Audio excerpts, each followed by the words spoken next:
উত্তর চব্বিশ পরগনা জেলা পরিষদ সন্দেশখালীতে যারা তাদের জমি নিজেদের নামে রেকর্ড করতে পারেননি শাহজাহান এবং শিবু বাহিনীর অত্যাচারে এরকমই অভিযোগ, সেই জমি তাদের নামে যাতে রেকর্ড করা হয়, নথিভুক্ত করা হয়, সেই প্রক্রিয়া শুরু করে দিয়েছে জেলা পরিষদ। দেখুন, গ্রাম বাংলায় যদি আপনার জমি থাকে, যদি আপনার দাদুর নামে সেই জমি নথিভুক্ত থাকে, তাহলে কিন্তু আপনি মালিক নন।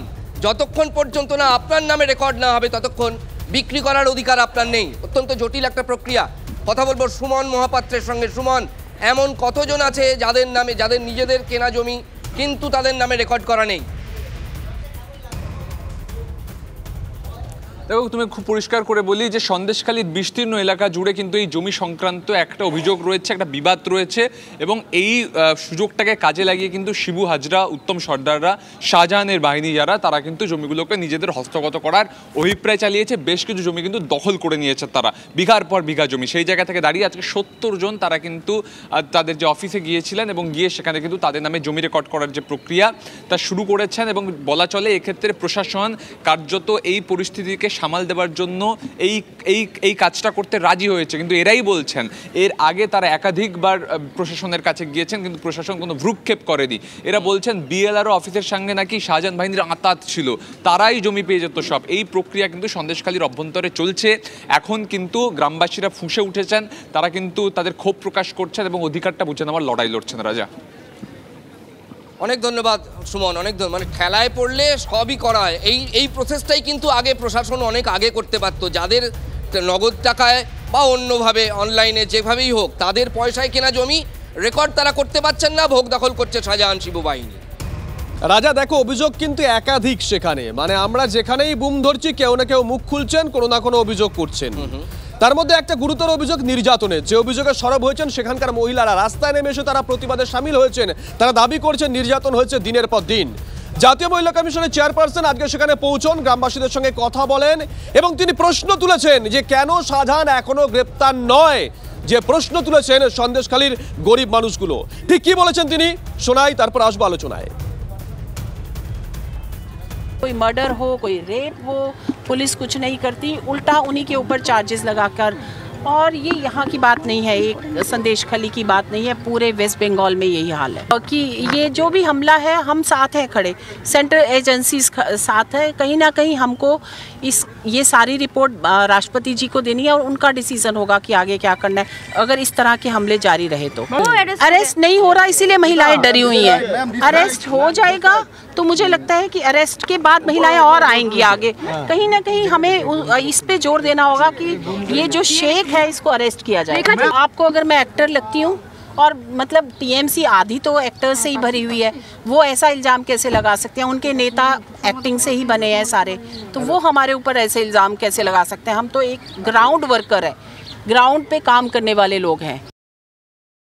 যখন মহিলাদের উপর এই ধরনের অভিযোগ আসে এবং তাদের কোনো শুনবাই হয় না, তার এফআইআরও নেওয়া হয় না, তারা বারবার বলছেন, রাজ্যপাল গেছেন, তারা পায়ে ধরে কান্নাকাটি করছেন। কী পরিস্থিতি! সিরিয়া পাকিস্তানের চেয়েও খারাপ অবস্থা হয়ে গেছে। তো সেই জন্য মহিলা কমিশনের দায়িত্ব আছে গিয়ে দেখা করে ওদের সত্যটা জেনে আসা, সত্যি ঘটনা ঘটেছে কিনা, কী ঘটেছে, কাদের উপরে ঘটেছে, তারপরে যা হবে হবে। তারা যেহেতু এসসি এসটি সমাজের, এসসি কমিশন গেছে, হিউম্যান রাইট কমিশন যাবেই, এদের কাজই তাই আছে। আর মমতা ব্যানার্জি কাউকে যেতে দিচ্ছে না, বলছেন কিছুই হয়নি। উত্তম সর্দার কিংবা তাদের বিরুদ্ধে অভিযোগ এবং শিবু হাজরা, তাদেরকে অ্যারেস্টও করা হয়েছে। রাজ্য সরকার পক্ষ থেকে ক্যাম্পগুলো আরম্ভ হয়েছে। ন্যাশনাল কমিশন ফর উইমেনের সভানেত্রী জানা প্রয়োজন যে এই রাজ্যে মহিলার উপরে কোনো অত্যাচার, নির্যাতন এই অভিযোগ এলে কিন্তু তৎপর এই রাজ্য।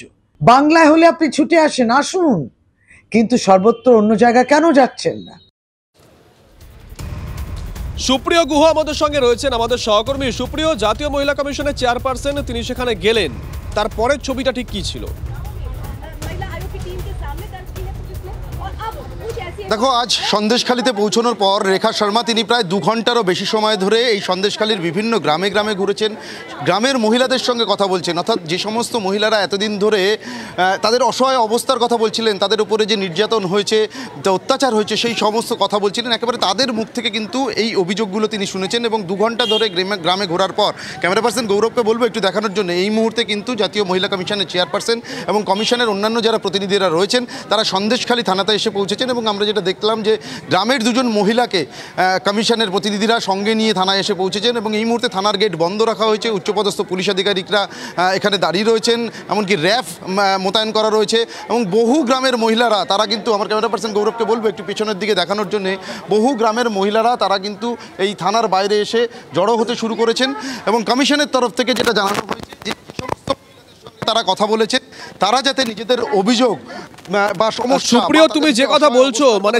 জাতীয় মহিলা কমিশনের চেয়ারপারসন এবং তার যারা সদস্যরা রয়েছেন তারা গ্রামের দুজন মহিলাকে নিয়ে থানায় গেছেন, ঠিক কী কারণে? মানে এটাও তো একটু দেখতে হয় আর কি, ঠিক কী কারণে? মানে এরকমও তো সচরাচর দেখা যায় না। শুভজিৎ, দেখো এখনো পর্যন্ত যেটা আমরা জানতে পারছি যে এমন বহু মহিলা রয়েছেন যারা এতদিন ধরে তাদের অসহায় অবস্থা, তাদের উপরে অত্যাচার নির্যাতনের কথা বলছিলেন, কিন্তু লিখিতভাবে তাদের অভিযোগ দায়ের করতে পারেননি। তাদের সেই অভিযোগ যাতে তারা দায়ের করতে পারেন বা লিখিতভাবে অভিযোগ জানাতে পারেন পুলিশের কাছে, সেই কারণেই সম্ভাব্য মনে করা হচ্ছে। একেবারে কমিশনের প্রতিনিধিরা মহিলাদের সঙ্গে নিয়ে এসছেন। তবে শুধু দুজন মহিলা নয়, আরও অনেক মহিলাদের ছবি আমরা দেখালাম এই থানার বাইরে, তারা কিন্তু জমায়েত করতে শুরু করেছেন। কমিশনের তরফ থেকে তাদেরকেও বলা হয়েছে তাদের সঙ্গে গ্রামে গিয়ে কথা বলার পর তারাও যাতে থানায় আসেন এবং ইতিমধ্যে নজর থাকবে সুপ্রিয়, নজর থাকবে, নজর রাখো। রাজ্য পুলিশের বিরুদ্ধে জাতীয় মহিলা কমিশনকে নালিশ সুকান্তর। জাতীয় মহিলা কমিশনকে চিঠি বিজেপি রাজ্য সভাপতির সন্দেশখালীর অভিযোগকারীর পরিচয় ফাঁস করেছে পুলিশ। অভিযোগ জানিয়ে মহিলা কমিশনকে চিঠি লিখেছেন সুকান্ত মজুমদার। ডিজি এবং অন্য অফিসারদের বিরুদ্ধে পদক্ষেপের দাবি করেছেন তিনি। পুলিশ যে মহিলাকে দিয়ে 164 স্টেটমেন্ট করাচ্ছে এবং যার বেসিসে শিবু হাজরাকে গ্রেপ্তার করা হচ্ছে, সেই মহিলার আইডেন্টিটি পুলিশ এক্সপোজ করে দিচ্ছে। এটা সুপ্রিম কোর্টের ভার্ডিক্টের ভায়োলেশন। পুলিশের আইন জানে না, পুলিশের বিরুদ্ধে তো ব্যবস্থা হওয়া উচিত।